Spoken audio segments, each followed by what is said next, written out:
पाल जी को 50-55 सवाल आपने दिए क्या?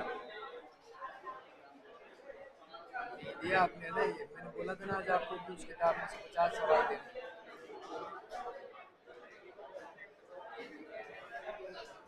50 एक ही दे दो, आपको सारे टॉपिकों की अलग अलग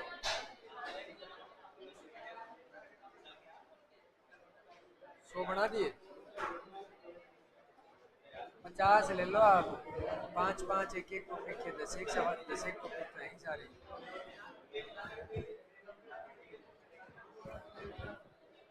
उनमें से हटा तो मैं दूंगा, पर वो बनेंगे कब? ये तो सर ने तो मेरे को बना के भेजी है। मैं सोचा आपको आपने दी तो मैंने चेक किया किए। तो अब आपने जो दिया उसका क्या करेंगे? या तो आप पीपीटी कोई दूसरा बना उसको दे दो, ये लग रहा है मुझे। तो आप बना सकते हो क्या ये पीपीटी?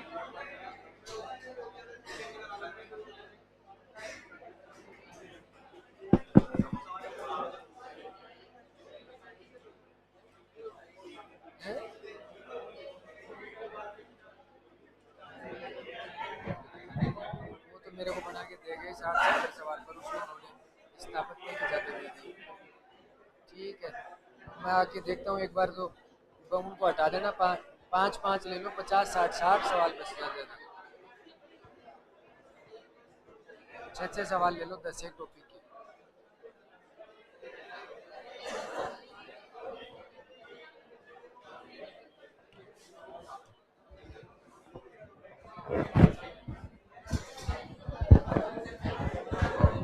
अरे बस बातें नहीं भाई,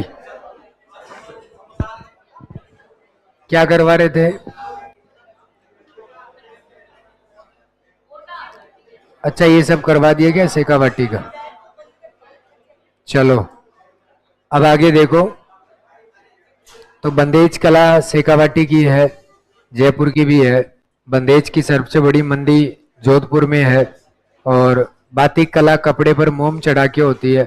पेचवर्क और चट्टा पट्टी कपड़े को काटकर दूसरे कपड़े पे सीलना होता है ना, ये सब चीजें होती हैं। गोटा कपड़े के चारों तरफ किनारियों पे लगता है, जिसको लप्पा लप्पी, किरण बाकड़ी, मुकेश, अठमासा और चौमासा ये सब कहा जाता है ना। ये बात आपको पता होनी चाहिए।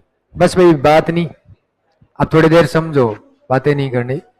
और कास्ट कला मैंने बताई दी थी आपको कि कौन सी कहाँ की है, तो लगभग ये हो ही गया है। अब सीधे सीधे फैक्ट में बोर्ड पे लिख रहा हूं, आप भी साथ के साथ लिखते चले जाना। 2-4 आएंगे बस, और क्या है। जैसे आप मेहंदी याद करते ही हो, सोजद,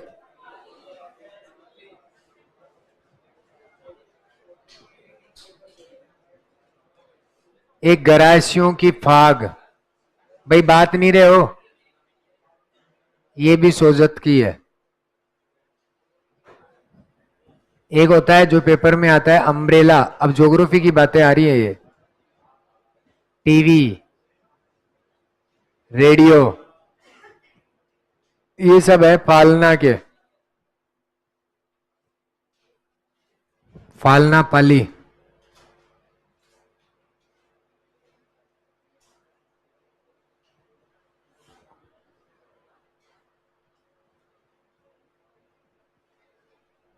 ठीक है,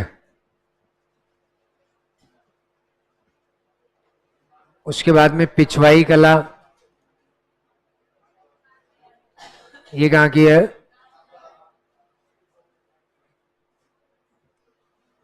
नाथद्वारा। ठीक है, सांझी, ये भी कहां बनती है? नाथद्वारा में। उसके बाद में याद रखना है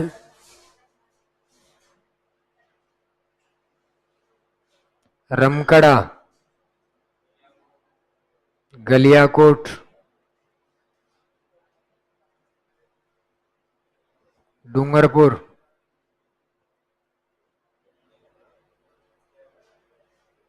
एक होती है बोडक छपाई। बै से बोडक, बै से भीलवाड़ा,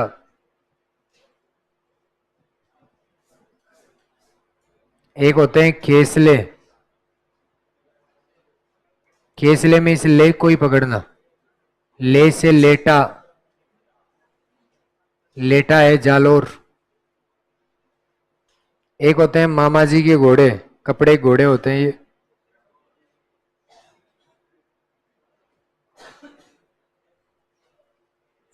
हरजी जालोर।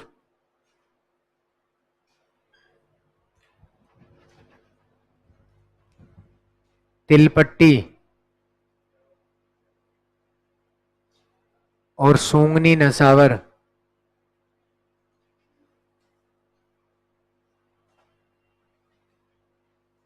ये ब्यावर का है।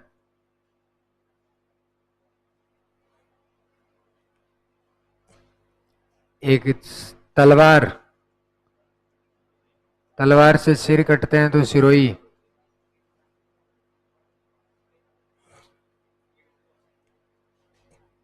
एक तीर कमान। तीर कौन चलाते हैं? भील समुदाय के लोग। इसलिए उधर का एरिया ही आएगा। चंदू जी का गढ़ा और बोडीगामा।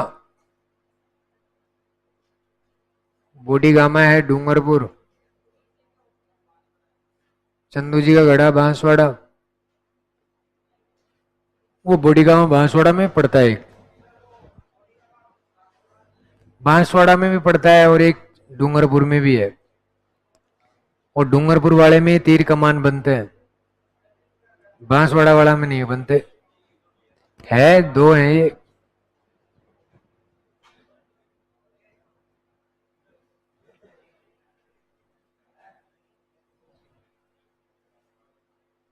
खेल का सामान हनुमानगढ़।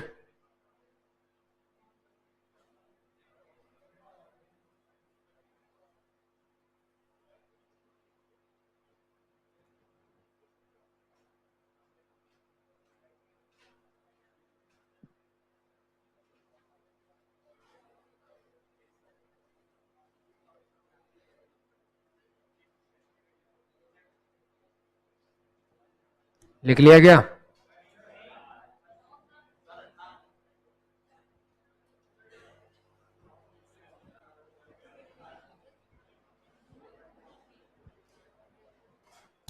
ये फैक्ट है भाई, याद रखने पड़ेंगे। खेसले। खेस नहीं जानता गांव का होगे। कभी डोकरों को देखा है? लोई ओढ़ते हैं पीछे से, आगे नहीं आते, उसको खेस बोलते हैं।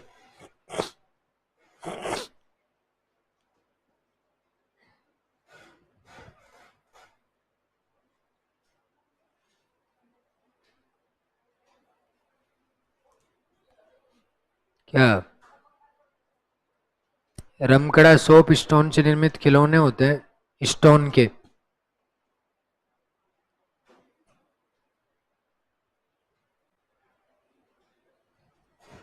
नमदे कहाँ के हैं?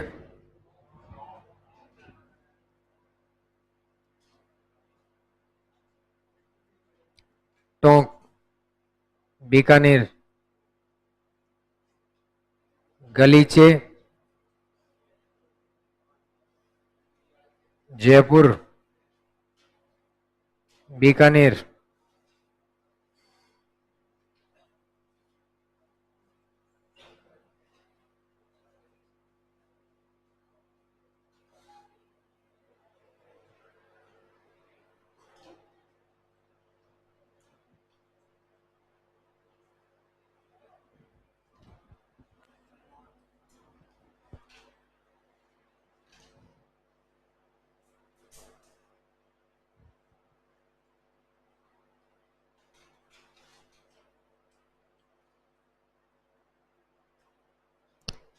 लिख लिया। ये फैक्ट है जो सीधे सीधे पूछे जाते हैं, आपको याद करने पड़ेंगे। किसी के बारे में जानते नहीं हो तो पूछ सकते हो।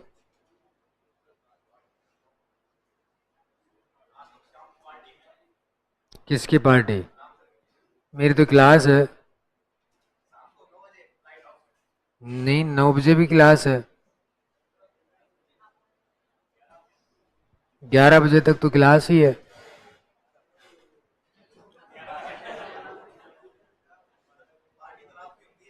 मैं पार्टी वार्टियों में कम ही जाता हूँ। कल भी मैं 11:30 तक क्लास ले रहा था। 12 बजे काट रहे थे वो, तो मैं जाके सो गया। है, उसकी फोटो तो मैंने सुबह लगाई है।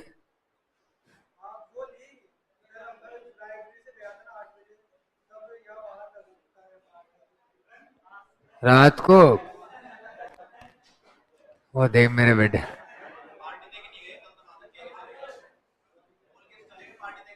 अरे दे देगा वो, ऐसी कोई बात नहीं। सबको कचौरी खिला दी, और क्या पार्टी चाहिए? आपको भी खिलवा देंगे, तुम कौन से 9 लाख हो? अरे सब दे देंगे। तुम्हारे बैच में आएगा तब तुम्हारे में दे देगा वो तो, ऐसा कुछ। क्या बोले? भिजवा रहा हूं तो भिजवा देगा। अरे यहाँ कितने बच्चे हैं, हम वहां 3-3, 4-4 हजार बच्चे होते थे, सबको खिलाते थे। कितने बच्चे हैं यहाँ, आपको भी खिला देंगे। मेरी तरफ से क्यों? मेरा जन्मदिन आएगा तब तक तो तुम घर चले जाओगे।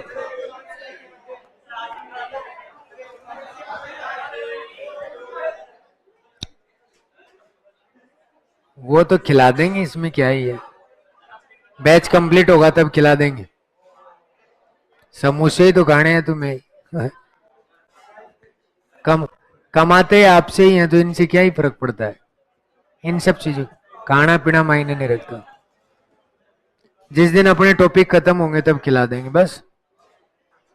कुछ नहीं होता इन सब चीजों से। लोग भंडारे भी तो करते हैं?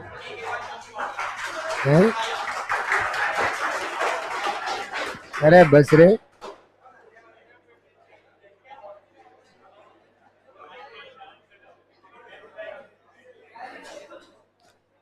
तुम तो पढ़ाई करो बस। लिख लिया क्या? एक चीज ध्यान करना, बातें नहीं, कि ये जो टॉपिक है इसमें से करंट जब पढ़ो ना, तो इस वाले टॉपिक को थोड़ा ध्यान से पढ़ना, क्योंकि करंट में इसकी चीजें चेंज होती रहती हैं। आपका पेपर जब तक आएगा तब तक कुछ ना कुछ चेंज हो जाता है।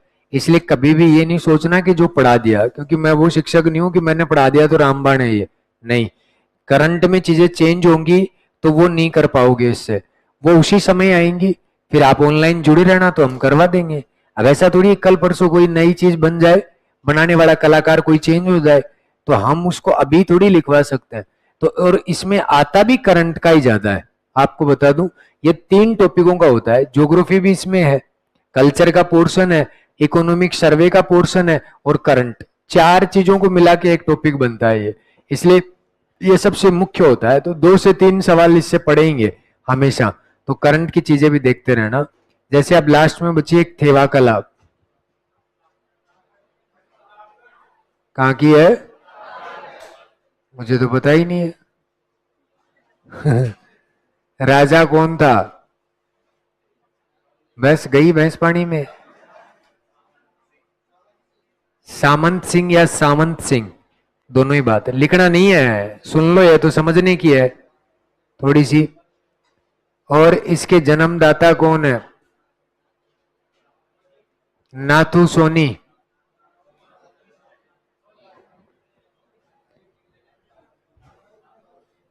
बेल्जियम के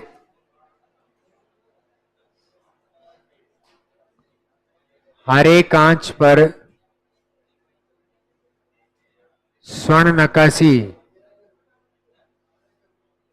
क्या कहलाती है? थेवा कलक। अच्छा, मान लो अब इसमें तो हरा कांच तो दिख ही नहीं सकता बोर्ड पे, क्योंकि व्हाइट बोर्ड हो तब दिखे ना। इसलिए ये हरा कांच होता है, उस पे ये स्वर्ण नक्काशी करते हैं लाल रंग से। लाल रंग से इसमें स्वर्ण नक्काशी की जाती है। ऐसे कुछ भी उसे आभूषण पे चित्र बना देते हरे कांच पर, वही क्या कहलाती है, थेवा कला। याद रखिएगा। और इसमें महिला भाग नहीं लेती।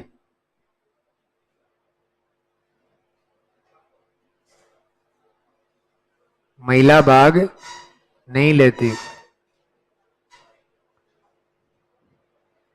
उसके बाद में दूसरी बात आती है, इस परिवार को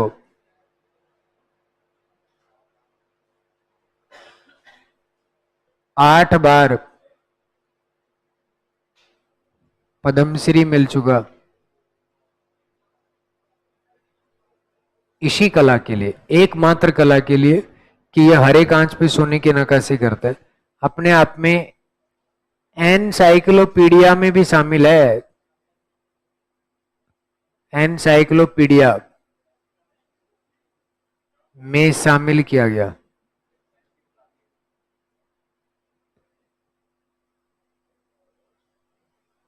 उसके बाद में आती है, इसके कलाकार कई बार पूछे जाते हैं। गिरीश कुमार,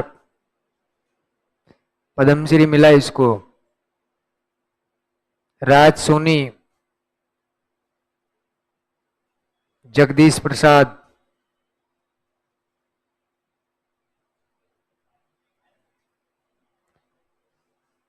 और इसको जस्टिन बर्की जो था उसने विश्व प्रसिद्धि दिलाई।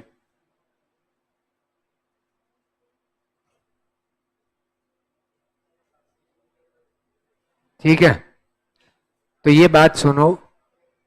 थेवा का मतलब, थे का मतलब होता है थारना, और वा का मतलब होता है वाड़ा। थारना कांच पे चित्रकारी करने की कला, वाड़ा उसको कूट के जमाना होता है। तो ये एक थारना वाड़ा चलती है, बेल्जियम के हरे कांच पे नक्काशी कर दो। नाथू सोनी इसके जन्मदाता। इसमें ये कला जो होती है वो बंद कमरे के अंदर होती है, महिला नहीं देख सकती इसको, क्योंकि महिलाओं को सिखा भी देना तो अब तक तो ये हो जाती निहाल। भाई सिखाते, उसका विवाह होता, कहीं और जाती, वो उसके ससुराल वालों को सिखाती, फिर तो कला का कोई एकाधिकार रहता ही नहीं। तो इसीलिए इसमें महिलाओं को भाग नहीं लेने देते, चाहे घर की और चाहे बेटी और चाहे बहू हो, किसी को ही नहीं, कि क्योंकि ये इनका खुद का एकाधिकार है। तभी तो 8 बार पद्मश्री मिल चुका। सब करते तो थोड़ी मिलता। इसीलिए आप याद रख सकते हो, ये 8 बार आपसे ये पूछा जाता है कि कौन सा परिवार का संबंध है, तो सोनी परिवार। जो भी चीज कभी एनसाइक्लोपीडिया में शामिल हो जाती है उसमें उसका विस्तृत अध्ययन होता है। जैसे आप हिस्ट्री का एनसाइक्लोपीडिया लेके आओ कभी, तो एक नॉर्मल किताब आती है छोटी आएगी, एनसाइक्लोपीडिया बहुत बड़ी आती है। इसी प्रकार से ये एकमात्र कला है जिसको उसमें शामिल कर लिया गया है, तो इसका विस्तृत अध्ययन किया गया था। इसीलिए तो ये गिरीश कुमार, राजकुमार, जगदीश प्रसाद और जस्टिन बर्की ने इसे विश्व प्रसिद्धि दिलाई। तो ये बात आप याद रख लीजिएगा और अब इसको छाप लो। एक चलती है इंपॉर्टेंट फैक्ट ये भी है, ये मैं लिखवा दूंगा बाद में, लास्ट में लिखेंगे। आला थेवा, ले भाई हट गए, हटो हटो हटो के अलावा भी कुछ आता है क्या?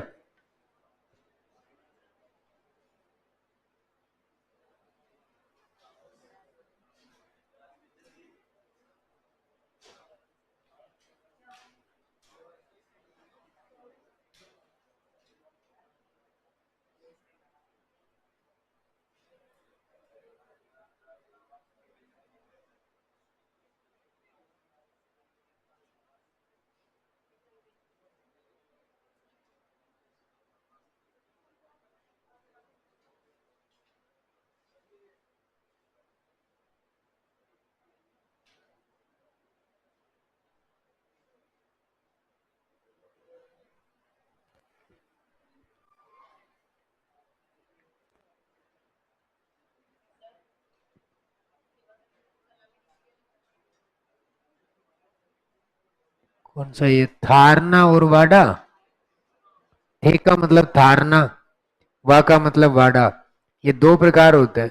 एक तो उसको आभूषणों को कूटते हैं फिर उसमें भरते हैं रंग, तो उसको तो कहते हैं वाडा। और थारना उसमें सुंदरता बनाने की, चित्रकारी बनाने के लिए उसको थारना कहते हैं। ये शब्द से बनता है, थारना वाडा से मिलके थेवा हो रखा है।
लिख लिया?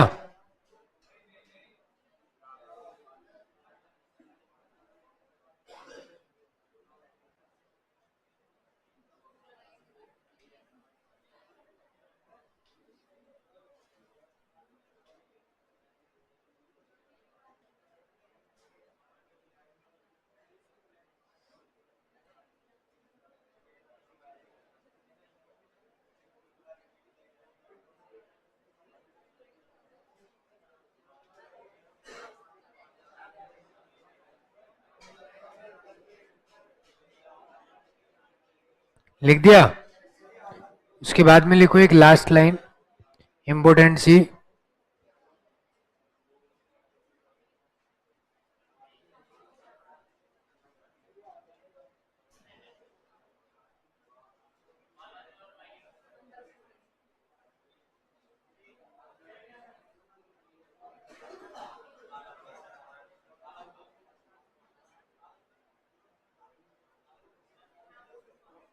अगस्त 2023 में ये आया था फर्स्ट ग्रेड में सवाल।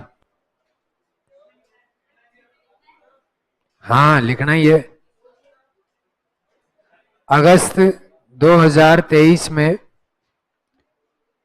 5 वस्तुओं को जीआई टैग मिला। अब तो तुम सांगरी वांगरी ये तो याद होगा वैसे भी, मेथी सांगरी, जीआई टैग मिला।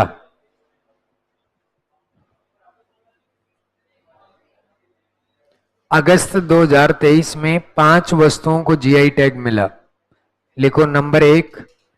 उन्होंने ये पूछा था कि कौन सी को नहीं मिला, तो नंबर 1 तो आती है साहब क्या, नाथ द्वारा की पिछवाई कला।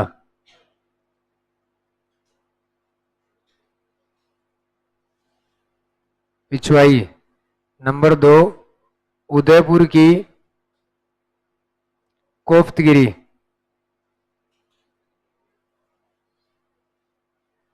2 और 3 जोधपुर का बंदेज। व्यापार हो सकता है बाहर इसका जीआई टैग के बाद। 4 बीकानेर की उस्ता कला। और 5 भी बीकानेर की कसीदाकारी। आपसे सवाल यही पूछता है कौन सी को नहीं मिला।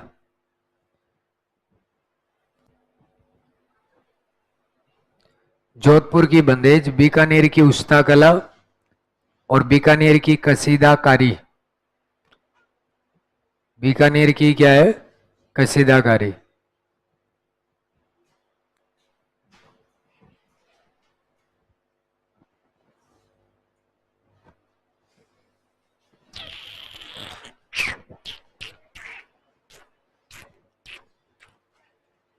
ठीक है, ये टॉपिक समाप्त।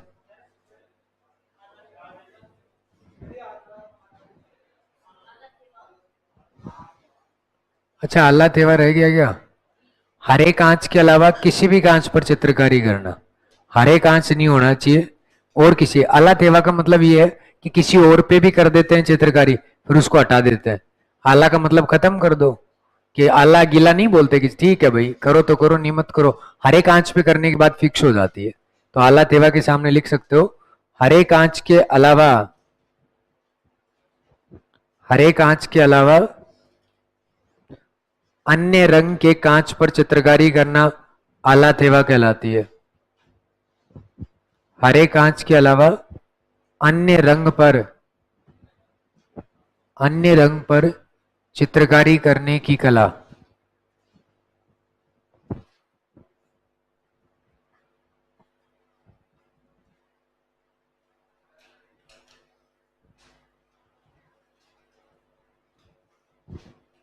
अन्य रंग पर चित्रकारी करने की कला क्या कहलाती है? इसके बाद किसकी क्लास है?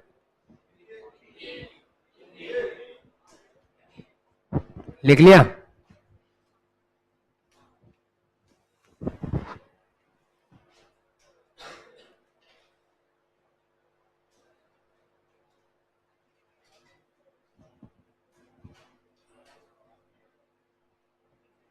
अगला टॉपिक लिखो, वेशभूषा।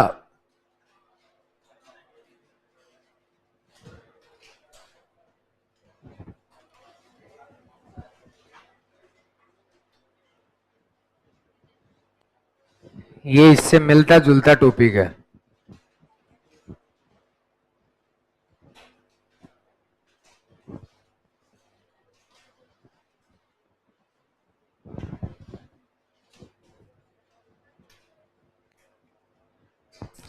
लिख लिया?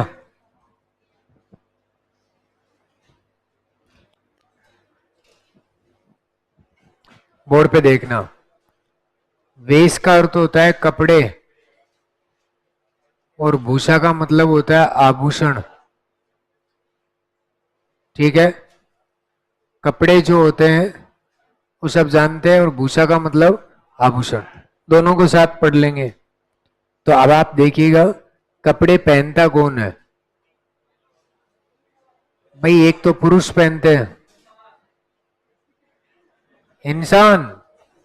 मुझे तो लगा भैंस पाडे पहनते हैं।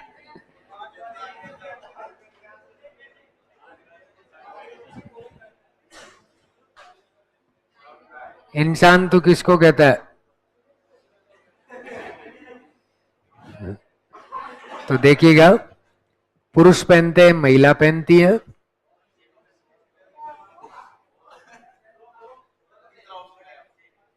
बच्चों के कपड़े नहीं आएंगे। अब पुरुषों में देखो, एक तो सामान्य पुरुष। सामान्य का मतलब यह होता है कि जिसमें सब जाति वाले आए। कोई कहीं भी किसी भी जाति का हो, और एक जनजाति है,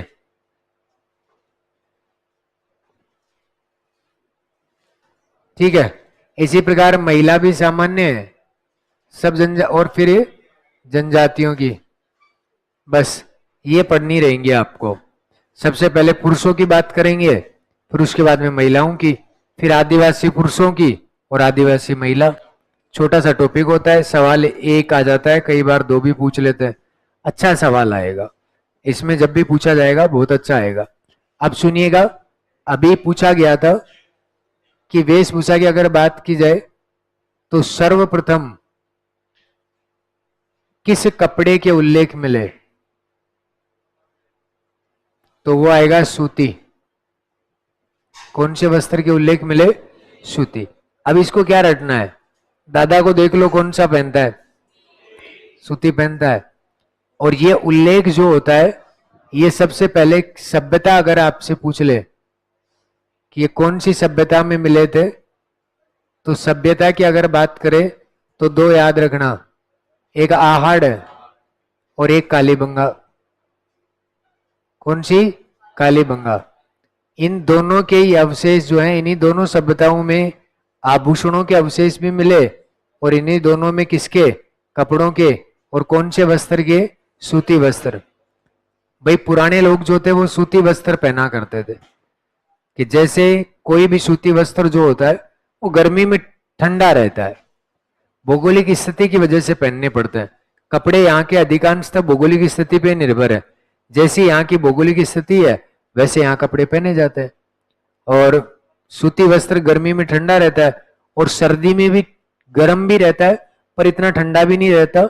और सर्दी में अगर ठंडा रहता भी था तो लोग क्या करते थे, अंदर के रुई डाल लिया करते। अब आप सोचते हो कि इतना पैसा है अब तो लोगों के पास कि हर दिन कपड़े खरीद सकते हैं, 6-6, 7-7 ब्लेजर जैकेट लोगों के पास में 20-20, 25-25 पड़ी है ना। और उस समय में लोग बेचारे किस तरीके से जीवन यापन करते थे।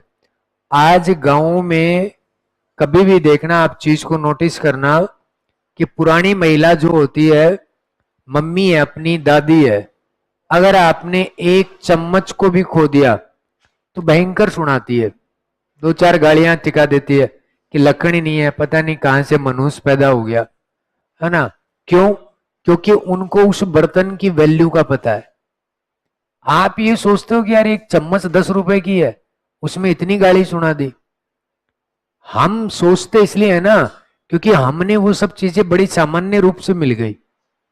पुराने वालों को मैं दादाजी से बड़ी चर्चा करता हूं तो वो बताते हैं कि भाई सीधी बात ये थी कि जब कोई मटका टूट जाता और टूटने के बाद में जो उसके टुकड़े बचते उसमें खाना खाते थे, इसलिए उनको तो कटोरी की, चम्मच की, इन सब की वैल्यू का पता है।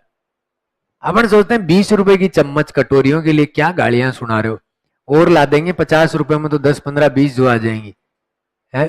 पर उनको वैल्यू पता है क्योंकि उनके लिए एक एक रुपया कमाना बड़ा मुश्किल था।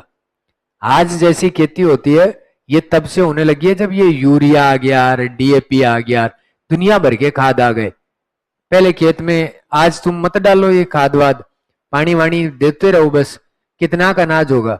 यही 10-20 किलो, 30 किलो, 40-50 किलो, जिसमें से आधे ठाकर लेके चले जाते ठाकुर साहब जो होते जिनकी जमीन होती, वही 25 किलो बचता जिसमें घर वाले जीवन यापन करते थे अपना एक एक खेतों में। इसलिए उनके पास में हर एक चीज की वैल्यू है। और अनाज की देख लो, अनाज की भी यही बात है। तुम एक आधी रोटी छोड़ के देखो पिताजी के सामने, यहां पे तो कोई कैसे भी बना के फेंक देता है, उनके सामने छोड़ के देखो तब बताएंगे आपको। हाँ, मैं अपने आप में खूब सारे पैसे कमाता हूं। पिछली बार दीपावली की बात है, मैं खाना खा रहा था और हमारे पिताजी आ गए, तो वो आते हैं तो हम सब चुप हो जाते हैं। और जैसे ही वो आए और मैंने आधी रोटी जो थी वो छोड़ दी कि मैं नहीं खाऊंगा, मेरी मम्मी पास में बैठी थी, तो एक डांट पड़ी उधर से कि तुझे इस रोटी का महत्व पता चलता है क्या? सारी रात जनवरी के महीने में रात को 12 बजे लाइट आती है और 12 बजे से सुबह 4 बजे कटती है, तब तक मैं खड़ा रहता हूँ खेत में, और तूने इसको छोड़ दिया, खा इसको, मारू झापट एक नहीं तो। जानबूझ के खानी पड़ी, है ना। तो ये है भाई, उनको उसकी कीमत का पता है। आज घर वालों को तुम 1 लाख रुपए देते हो, उनको लगता है यार कितने ही है पता नहीं है, और अपन सोचते हैं 1 लाख तो कुछ भी नहीं है, एक दिन में उड़ा के आ जाए अगर कोई कह दे तो सीधी बात है, वो हर एक चीज की कीमत जानते हैं। इसी प्रकार से कपड़े की कीमत भी उनसे ज्यादा कोई नहीं जान सकता, क्योंकि डोकरा जो है मरने को मर जाएगा, नए कपड़े ला के दें मत लाओ, मैं नहीं पहनूंगा मत लाओ, क्योंकि उसको पता है कि मेरे बच्चों के पैसे जो है वो खर्च होंगे, बचाने का प्रयास करता है। खूब लोग कहते हैं किसका बाप ऐसा है ये बता दो, जो ये कहता होगा कि ले भाई मेरे को बुलेट गाड़ी ला के दे दो और मैं तो चलाऊंगा। अपन अपनी सारी जिद्दों को पूरी किया होगा उन्होंने, पर अपन जो होते हैं अपने से कभी मांगा, पहनने की आदत ही भूल जाते हैं, पुराने फटे जो पड़े हैं सबको पहन लेते हैं, और पहनने के बाद में घूम भी लेते हैं मार्केट में, कहते हैं यार देखने वाला कौन ही है, और घर में क्या पहनेंगे, क्या जरूरत थोड़ी है। और एक ड्रेस उनकी आने जाने की होती है, वो ही फिक्स रहती है, जहां जाए वहां। इनको कोचिंग में आना हो तो ही रोज ड्रेस अलग चाहिए, तो हर समय था अलग अलग। इसीलिए आप कभी सोचते नहीं कि यार ये कपड़े जो है ये भी कोई टॉपिक है क्या, मतलब आज हमें वेशभूषा पढ़नी पड़ रही है, इंडिया में कहीं की भी वेशभूषा नहीं है, पर हमारी वेशभूषा का अलग से अपने आप में एक टॉपिक है। उसका मुख्य कारण यह था कि इस वेशभूषा के लिए यहाँ के लोग जो थे वो लड़ते हुए मरे हैं, वीरगति को प्राप्त हुए हैं। आज महिला जो होती है वो सर पे ओढ़नी नहीं ओढ़ती है ना, पीछे बाहर करके चल लेती हैं, इसको बचाने, यही तो संस्कृति थी, इन सब चीजों को बचाने के लिए ही तो लड़े थे वो। उन्होंने कहा था कि हम कपड़े जो है ये के ये रखेंगे जो हम पहन रहे हैं, यहाँ तक के कपड़े ये सब, हम किसी को भी यहाँ पे किसी भी शरीर के अंग का प्रदर्शन नहीं करेंगे। और अब तो ये मान के चलो कि पहले तो गुलाम नहीं था, पर अब तो भारत गुलाम है, नई नई चीजें देखते हैं, हम उन सब चीजों को फॉलो करते हैं। इसीलिए तो वेशभूषा अपने आप में टॉपिक इसलिए है कि इसको बचाते समय पता नहीं कितने परिवार चले गए, जिसकी वजह से ये अपने आप में एक टॉपिक हो गया, और कौन कौन सी वेशभूषाओं को बचाते समय चले गए ये इसमें लिखा हुआ होता है, और कोई विशेष बात नहीं होती। तो यहां से आपको पता होना चाहिए कि सबसे पहले कौन से वस्त्रों का उल्लेख मिला था, सूती वस्त्र। सूती वस्त्र का उल्लेख किसमें मिला, कालीबंगा और आहड़ सभ्यता। तो लिखिएगा दिखा एक बार, सर्वप्रथम सूती वस्त्र का उल्लेख मिला, यह आया हुआ सवाल है 4th ग्रेड में कि कौन से वस्त्र का उल्लेख मिला।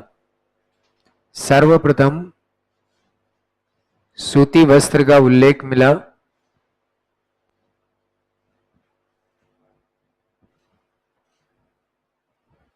सूती वस्त्र का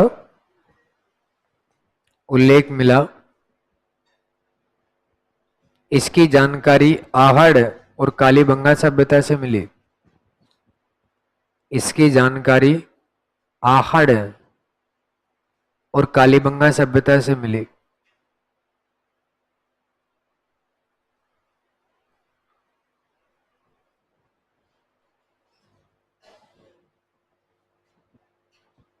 ठीक है भाई, हेडिंग लगा लो पुरुषों की वेशभूषा। पुरुषों की वेशभूषा।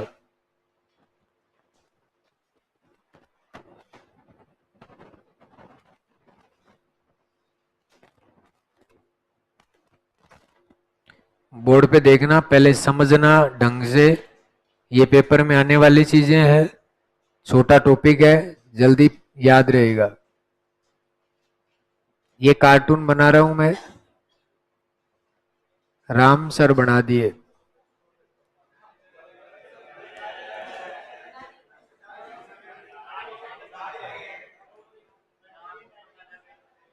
ना तो इनके हाथ बनाऊंगा, हाथ ज्यादा चलते हैं ना उसके, छोटा बच्चा होता है उसके हाथ ज्यादा चलते हैं, पता है कि नहीं। आज तो बच्चों ने उसके उस पे लिख रखा था ना छोटा हाथी केक पे ही, तो ये है। और उसके बाद में यहाँ पे देखिएगा, इससे एक सीक्वेंस समझ में आएगा कि सबसे पहले सिर की बात करेंगे हम, फिर शरीर के ऊपरी भाग पर और पैरों में क्या पहनता था, बस इतनी सी बात याद रखनी है। तो सिर पे क्या पहनते थे, पगड़ी को कहते हैं साहब पेचा, बागा, सापा, फेटा, गुमालियो और खनगा। गुमालियो और खनगा। अब सुनिएगा, गांव में आपने सुना होगा पेचा बागा, तो सुना, बागा मेवाड़ साइड में बोलता है सर पे। साफा तो अपने इधर भी चलता है, फेटा भी चलता है। गुमालियों का अर्थ होता है घूम घूम के बांधी जाती है, इसलिए। और एग्जाम में आया था ये कि खनगा क्या है, तो ऑप्शन में था मध्यकाल में पगड़ी का एक प्रकार जो था उसको हम क्या कहते हैं, खनगा। तो ये एग्जाम में पूछा गया था, बार बार रिपीट होता है। अपने एग्जाम का एक पैटर्न होता है, अगर 70% बच्चे किसी भी सवाल को गलत कर रहे हैं तो दोबारा से आएगा। यह बात ध्यान रखो, जब तक कि वो 5-10% में नहीं आ जाता तब तक वो सवाल बार बार रिपीट होता रहता है। तो अच्छे सवाल यही पूछे जाते हैं कि खनगा जो होता है वो एक पगड़ी का प्रकार है। समझ में आई क्या बात? अब राजस्थान में भांति भांति प्रकार की पगड़ियां चलती हैं, जिसमें एक होती है जैसे फूल पत्ती की पगड़ी। फूल पत्ती की पगड़ी। एक होती है साहब केसरिया रंग की पगड़ी। केसरिया रंग की पगड़ी। एक होती है साहब लहरिया की पगड़ी। एक होती है मोठड़े की पगड़ी।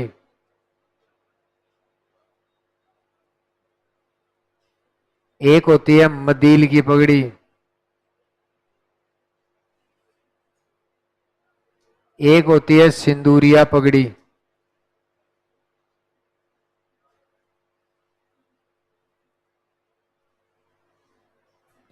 सिंदूरिया पगड़ी।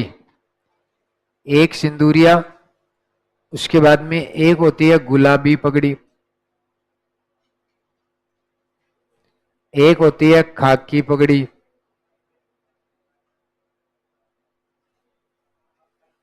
ठीक है। एक पगड़ी यहां पे मैं लिख रहा हूं, इधर आती है कूटेदार पगड़ी। एक होती है छज्जेदार। रटना नहीं है, एक एक सारी याद हो जाएंगी। या खिड़कीदार। ठीक है। दो तो ये हो गई, कूटेदार हो गई, छज्जेदार हो गई, खिड़कीदार। एक पगड़ी होती है उमराव पगड़ी।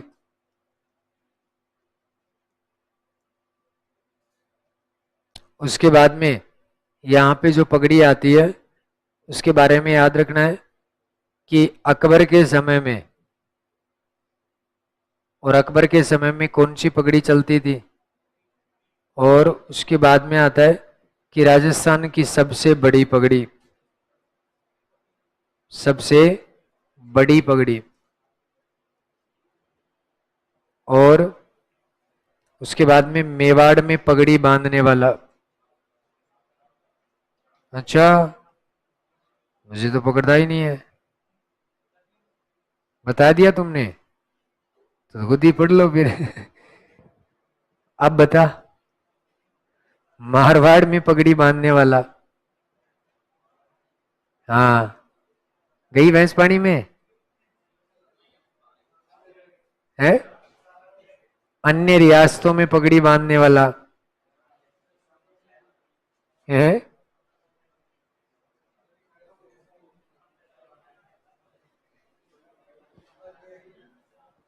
ये सारी बातें याद रखनी है पगड़ी में। और भी बहुत सारी होती हैं, पर आपके सवाल देखो मैं बता देता हूं, चीजों को सुनते रहा करो, सारी काम की होती है। एक ये पूछ सकता है, एक ये, एक ये, एक ये और एक ये, इसके अलावा कोई सवाल नहीं पूछ सकता हो। हाँ, दो पगड़ी होती है, एक मोटी पट्टेदार और एक होती है जो आटेदार। बस ये दो पगड़ी होती हैं जो पूछी जा सकती हैं, बाकी इनमें कुछ नहीं पूछेगा वो। तो वो भी मैं इधर लिख रहा हूं, जैसे मोटी पट्टेदार और एक आटे वाली।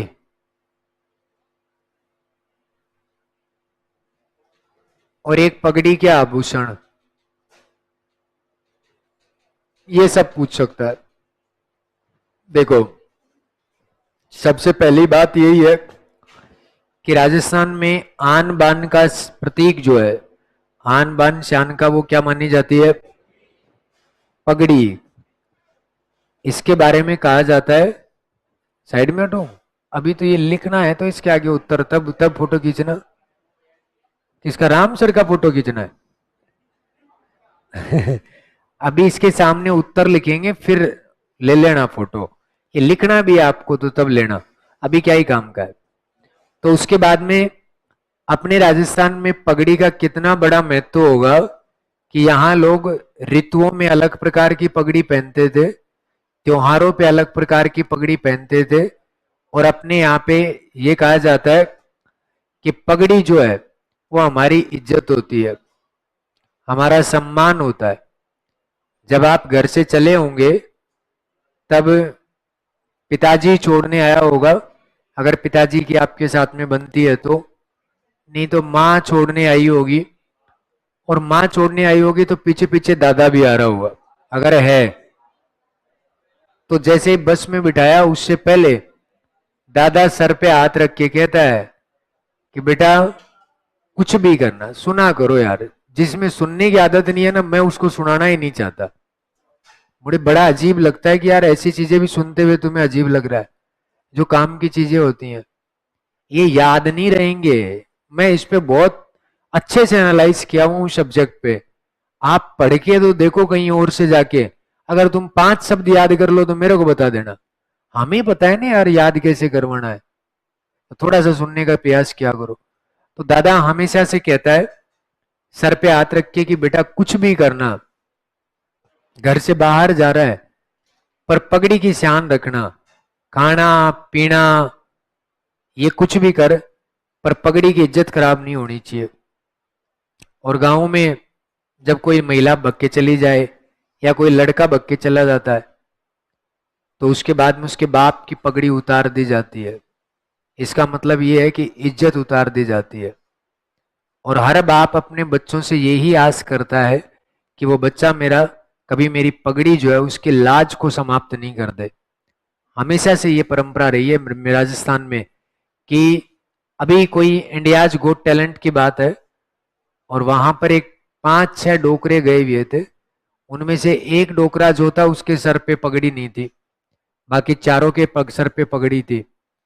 तो बादशाह जो है वो उस डोकरे से जब गाने के बाद में पूछता है कि आपने पगड़ी क्यों नहीं पहनी, तब वो कहता है साहब मैंने अभी मेरी बेटी का विवाह किया था और कर्जा लिया था 3-1 लाख रुपए के आसपास, इसलिए जब तक मैं पगड़ी नहीं पहनूंगा जब तक वो कर्जा नहीं उतर जाता।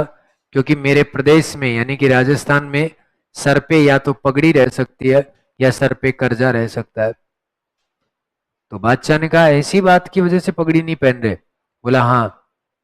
तो फिर उन्होंने कहा मैं देता हूं आपका कर्जा, और चेक बना के दिया और फिर उस डोकरे को पगड़ी पहनाई गई। अब आप सोच के देख लो कितना बड़ा सम्मान माना जाता है पगड़ी को। लक्ष्मी कुमारी चुंडावत की मैं ग्रामीण संस्कृति की किताब जब पढ़ रहा था तो उसमें उन्होंने लिखा था कि पगड़ी का मारवाड़ में तो बहुत सारा महत्व है। सर्दी के समय में ठंडी लहर से पगड़ी बचाती है कानों को, सर को, क्योंकि यहां ही ठंड लगती है। और गर्मी के समय में तेज लू से पगड़ी बचाती है। जब व्यक्ति को मच्छर खाना शुरू होते हैं तो उसको ओढ़ सकता है। जब सहराने की जरूरत होती है तो उसको तकिया बना के रख सकता है। और मारवाड़ में जिसमें दूर दूर तक मिनक दिखाई नहीं देता, जानवर दिखाई नहीं देता, और पानी की प्यास लग रही हो किसी को, तो उसके बाद में कुआं है, कुएं में से पानी निकालना है तो पगड़ी के बांधी बाल्टी और पानी खींच सकता है। और कोई चोर अगर भग के जा रहा होता है तो रस्सी लाने में समय लगता था, पगड़ी खोली उसको बांध दिया। इतने सारे प्रयोग बताए चुंडावत जी ने इनके बारे में, है ना। और बड़ा महत्व तो बताते हैं इसका, यानी कि इज्जत इनसे बढ़ के कुछ भी नहीं होती। इसलिए आपसे भी यही रिक्वेस्ट रहेगी कि माँ बाप जो हैं तुम्हारे, जो आस लेके बैठे हैं, इज्जत खराब मत करना। बाकी नोटिंग की तमाशे कुछ भी करो, यही करके यही निपटा के वापस जाने, ऐसा नहीं है कि उनको जाके समस्या का सामना करना पड़े और उनको इस बात पे बुरा लगे कि हमने इसको पढ़ने के लिए भेजा था और ये तमाशे करके आया। क्योंकि ये उम्र जो होती है ना, ये बड़ी खतरनाक है इस समय वाली। और नई पीढ़ी तो वैसे ही खतरनाक है, सारी यूरिया की संतान है ना। ये तो खाना ही यूरिया ही है, इसलिए अपन में गर्मी जल्दी होती है, गुस्सा जल्दी आता है, कुछ भी बोल देते हैं, शांति प्रिय नहीं हो रहते। तो इसलिए थोड़ा सा याद रखिएगा, इतने सारे पर्वों पे पगड़ी का इतना बड़ा महत्व हुआ करता था। समझ में आ गई बात। अब यहां से देखिएगा साहब, फूल पत्ती की पगड़ी, और ये पहनी जाती है होली पे। कब? क्यों? अभी आप देखो जाके बाहर, बाहर जाके देखोगे तो अपने जितने भी ये पेड़ हैं, इन सब की पत्तियां गिर चुकी, पतझड़ आ गई है ना। तो पत्तियां गिर गई, इसका मतलब किसान वर्ग के लोग इसलिए पहनते थे कि फूल पत्ती की पगड़ी पहनो, ताकि और प्रदेश में व्यक्ति ये समझ जाएगा कि यहाँ पे पतझड़ चल रही है और यहाँ फूल पत्तियां नहीं है। और दूसरा, ये लोग प्रकृति से कितना प्रेम करते हैं कि उसको अपना सर का सम्मान समझते हैं। जब एक मामा अपनी बहन का बात भरने के लिए जब जाता है, तो सबसे पहले ओढ़नी जो ले जाता है वो खेजड़ी को उड़ाई जाती है। जब 1730 की घटना ये कहती है कि हम पेड़ के लिए हम बच्चे अपनी जान तक दे सकते हैं, तो इस राजस्थान में फूल पत्ती की पगड़ी पहनना कोई बड़ी बात नहीं है। अब आप ऐसे भी याद रख सकते हो कि होली पे फूल पत्ती गिरती है, इसीलिए फूल पत्ती की पगड़ी आप पहन सकते हो। केसरिया, केसरिया पगड़ी अगर कोई राजपूत पहन लेता था, तो इसका मतलब अब सामने वाले को मार देगा या खुद मर जाएगा, घर पे वापस कायर होके नहीं जाएगा। तो ये युद्ध के समय में, क्योंकि राजस्थान में एक होता है केसरिया और एक होता है जौहर।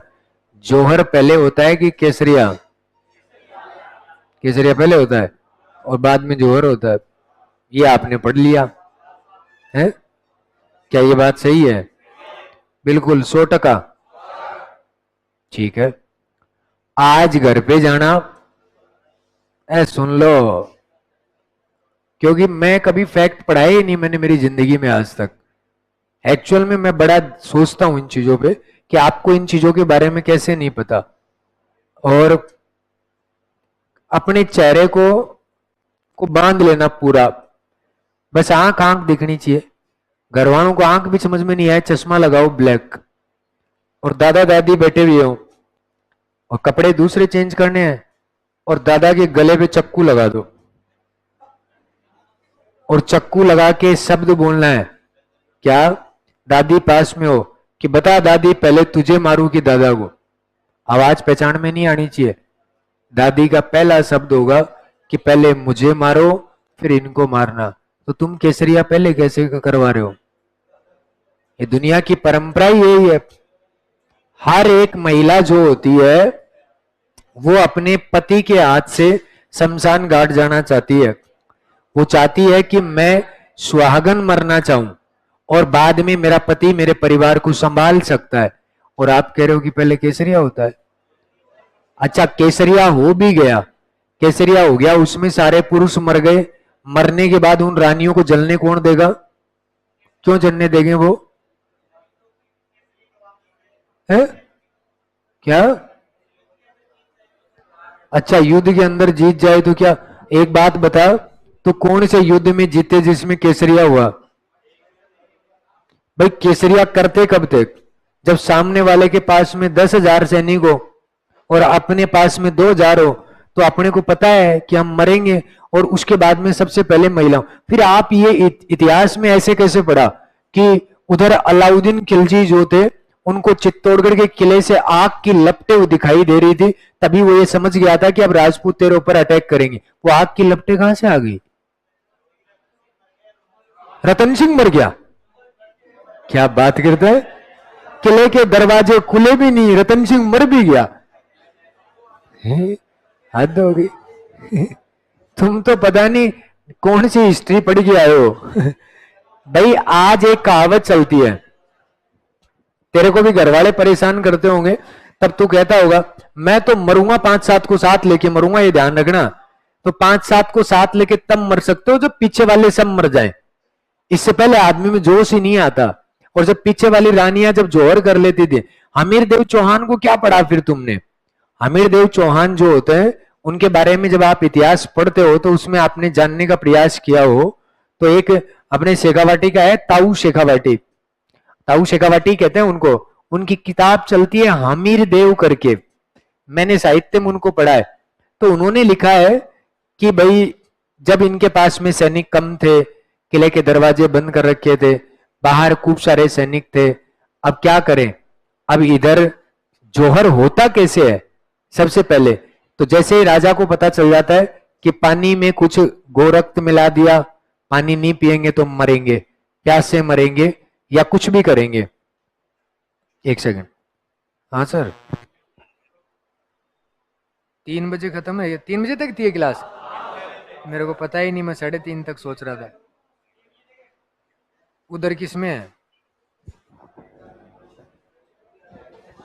3 से